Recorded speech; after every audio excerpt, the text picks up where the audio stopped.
कहानी नीरू की है। पंजाब की नीरू की शादी दिल्ली के राहुल से होती है। दिल्ली कितना बड़ा शहर है ना, लेकिन आप लोगों का घर तो बहुत छोटा है। हमारे पंजाब में तो ये बड़े बड़े घर होते हैं कि मजा ही आ जाता है। कोई बात नहीं नीरू, मैं भी तुम्हारे लिए बहुत बड़ा मकान बनाऊंगा बहुत जल्दी। नीरू के पिता जहाँ पंजाब के जाने माने व्यापारी थे, वहीं उसका पति राहुल दिल्ली में एक सिंपल नौकरी करता था। माँ, यहाँ तो घी मक्खन इतना महंगा है कि क्या बताऊं। मैं तो तरस ही जाती हूँ घी खाने के लिए। नीरू की माँ को ये सुनकर बहुत दुख होता है।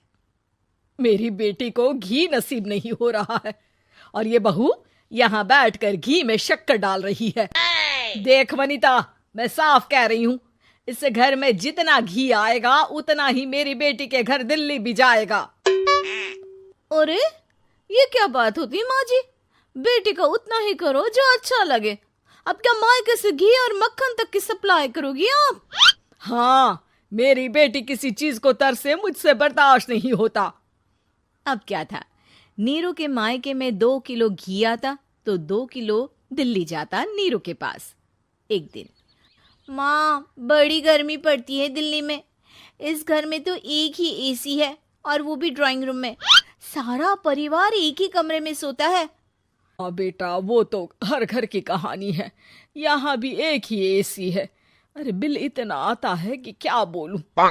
तभी वहां राकेश आ जाता है। माँ, थोड़ी देर में यहाँ कुछ प्लम्बर आएंगे मेरे कमरे में एसी लगाने। जरा ध्यान से लगवा देना ना माँ। ओए, ऐसे कैसे तेरे कमरे में एसी लगेगा? हाँ राकेश, एक बार बात तो कर लेता। अरे पापा, वो वनिता को गर्मी में नींद नहीं आती। ड्राइंग रूम में सबके साथ सोने में वो अनकंफर्टेबल है, इसलिए। अरे पूरे परिवार के साथ वहां तेरी बहन नीरू भी तो सोती है। वो नहीं हो रही क्या अनकंफर्टेबल? समझ रहा है ना? अगर एसी लगेगा तो एक दिल्ली में तेरी बहन के कमरे में भी लगेगा, तभी तू लगा सकेगा। राकेश वनिता को सारी बात बताता है। वनिता करती भी क्या, मन मारकर बैठ जाती है। माँ, ये लोग ठीक नहीं है, क्या करूं मैं? अरे बेटी, यहाँ आ जा, तू यहाँ आकर रह ले। अरे छोड़ दे ऐसे पति को। कैसे छोड़ दूं माँ? समाज क्या कहेगा, लोग क्या कहेंगे? वैसे भी मेरा एक बेटा है मयंक। अरे हटा बेटा, तेरी उम्र ही क्या है, इतनी परेशान रहेगी तो काम कैसे चलेगा। खैर, बात आई गई हो जाती है। माँ को लगता है कि नीरू ठीक है, तो वहीं नीरू के मन में एक ही लाइन चल रही होती है, यहाँ आजा। माँ ने तो बोल ही दिया है कि यहाँ आजा। बस मयंक थोड़ा सा बड़ा हो जाए, इन गरीबों को छोड़कर मैं वापस माँ के पास ही चली जाऊंगी। वो इसी सोच में बाजार में चल रही थी कि मैम, आपका दुपट्टा जमीन को छू रहा है। नीरू जैसे ही उस लड़की की तरफ देखती है, देखती ही रह जाती है। हाय रे, कितना सुंदर लड़का है ये। अब क्या हुआ? मैंने कहा आपका दुपट्टा। तो खुद ही उठाकर दे दो ना। लड़का समझ जाता है कि नीरू उस पर फिदा हो चुकी है। वो उससे उसका नंबर लेकर चला जाता है। अब क्या था, नीरू और रोहित में लगातार बातें होने लगती है। मैं हरियाणा का रहने वाला हूँ, यहाँ एक बड़ी कंपनी का मैनेजर हूँ। अच्छा, और कितने बच्चे हैं तुम्हारे? बच्चे?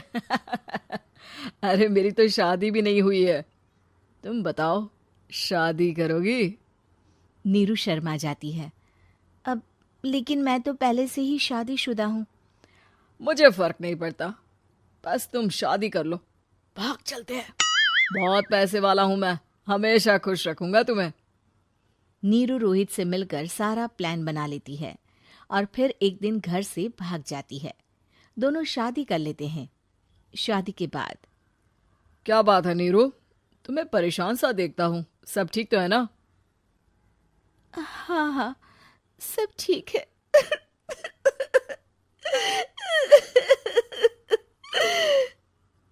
ये कहते कहते ही वो रोने लगती है। अरे क्या हो गया, रो क्यों रही हो? मैंने तुमसे एक बात छुपाई है। और वही बात अब मुझे परेशान कर रही है। रोहित, मेरा एक बेटा भी है, उसका नाम मयंक है। क्या बात कर रही हो? ये तुमने मुझे पहले क्यों नहीं बताया? देखो नीरू, मेरी माँ को मैंने ये नहीं बताया है कि तुम शादीशुदा हो। बच्चा मैं मैनेज नहीं कर पाऊंगा। नीरू को समझ में नहीं आता कि वो क्या करे। तुम उस बच्चे को अपनी माँ को क्यों नहीं दे देती? नीरू चुपके से माँ को फोन करती है। माँ, क्या मयंक को तुम रख सकती हो? बेटा, मैं राकेश के साथ बात करती हूँ। आखिर घर का बेटा वही है, जो वो बोलेगा। वैसे भी बेटा, तूने जो किया है ना, उसके बाद से पूरा घर तेरी बुराई कर रहा है। मैं भी अब किसी से तेरे लिए लड़ नहीं सकती। राकेश बेटा, नीरू ने तो जो किया बहुत ही बुरा किया, लेकिन मैं सोच रही थी कि क्यों ना मयंक को हम यहाँ ले आए। तभी वनीता बोल पड़ती है। वाह जी, ऐसे कैसे यहाँ ले आए? यहाँ क्या भंडारा भरा है? और जिस बच्चे की माँ ने नहीं सोचा, उसके लिए हम क्यों सोचे? नीरू को एक बार तो अपने बच्चे के बारे में सोचना चाहिए था ना। अरे लेकिन तेरे पास भी तो लड़का नहीं है ना वनीता। माँ, वनीता ठीक बोल रही है। कल को वो बड़ा होकर इसी घर का हिस्सा मांगेगा तो हम क्या करेंगे? माँ कहती भी तो क्या, वो चुप रह जाती है।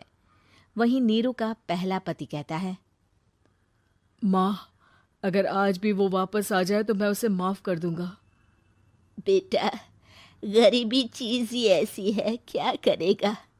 तू तो अब मयंक का सोच। वो बेचारा तो बिना माँ का हो गया। मयंक के खातिर तू दूसरी शादी कर ले बेटा। लोगों के लाख समझाने के बाद नीरू के पहले पति की शादी रिद्धि से हो जाती है, जिसके पहले पति से 2 बच्चे होते हैं। देखो जी, मैंने शादी सिर्फ बच्चे के खातिर की है। मैंने भी शादी सिर्फ बच्चों के खातिर की है। वहीं नीरू के दूसरे पति के मन में ये बात घर कर जाती है कि नीरू एक मासूम बच्चे को उसके खातिर छोड़ कर आई है। अब देखो नीरू, मुझे लगता है कि जो औरत अपनी कोख का बच्चा छोड़ सकती है, वो तो कुछ भी कर सकती है। कल को तुम्हें मुझसे अच्छा कोई मिल गया तो तुम तो मुझे भी बाय बाय कर दोगी ना। नीरू को अब उसका दूसरा पति ताने देना शुरू कर देता है। तंग आकर नीरू उसके यहाँ से भागकर अपने पहले पति के पास चली जाती है, लेकिन ससुराल में क्या लेने आई है नीरू, मयंक को? नहीं नहीं सासू माँ, मुझसे गलती हो गई, मुझे माफ कर दीजिए। नीरू, अब वक्त खत्म हो गया है, मेरी शादी हो चुकी है। तो छोड़ दो ना उसे, हमारा बच्चा है। मैं आपको अपनी माँ नहीं मानता, मेरी नहीं मान तो बात अच्छी है। नीरू मयंक की बात सुनकर समझ जाती है कि उसके पास अब न आसमान रहा ना ही जमीन।